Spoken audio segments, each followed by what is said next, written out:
बहुत सारे भक्त बाबा से मिलने शिरडी आते थे और कई बार ऐसा होता था कि वो अपनी मनचाही बातों का जवाब या फिर प्रॉब्लम का सॉल्यूशन उस समय पर नहीं पा पाते थे। तो ये कहानी कुछ ऐसी बताती है। एक बार द्वारिका माई में साईं बाबा अपने परम भक्त श्यामा जी के साथ बैठे हुए थे और श्यामा जी और बाबा किसी न किसी बात पर चर्चा कर रहे थे।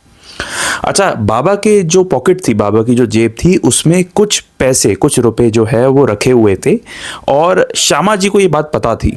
तो उसी बीच द्वारिका माई में बाबा का एक सेवक आया, बाबा का एक भक्त आया और जिस व्यक्ति ने बाबा के दर्शन किए, बाबा से आशीर्वाद लिया और उसके बाद उस व्यक्ति ने बाबा के सामने अपनी एक प्रॉब्लम रखी।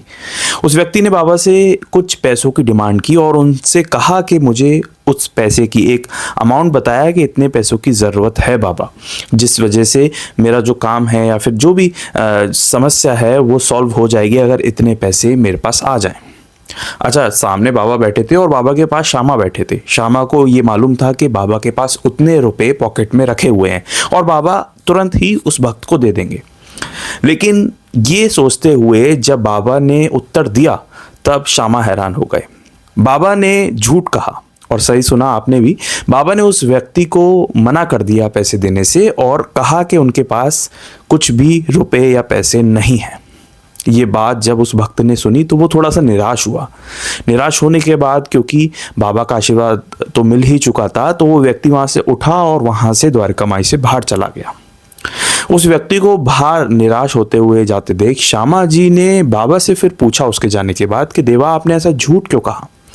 मुझे पता है और मेरे को दिख रहा है कि आपकी जेब में इतने पैसे रखे हुए हैं, लेकिन फिर भी बाबा ने श्यामा से कहा कि श्यामा, तुम बहुत नाजुक हो, तुम समझते नहीं हो बातों को। अगर मैं आज उसको वो पैसे दे देता तो ये उसके लिए अच्छा नहीं होता। तुम्हें सिर्फ इतना सिचुएशन दिख रही है, तुम्हें सिर्फ यही दिख रहा है कि जो जो उसने मांगा, जो जो उसने कहा, उतने पैसे मेरे पास थे लेकिन मैंने उसे मना कर दिया। इसके पीछे की बात ये थी कि अगर मैं उसको जो पैसे देता वो उसके लिए अच्छे नहीं होते या ये सही समय नहीं था उसको पैसे देने का। और ये बात हम सबको समझनी चाहिए कि उसको पैसे ना देना उसके लिए कितनी बड़ी भलाई है बजाय उसको पैसे देने से।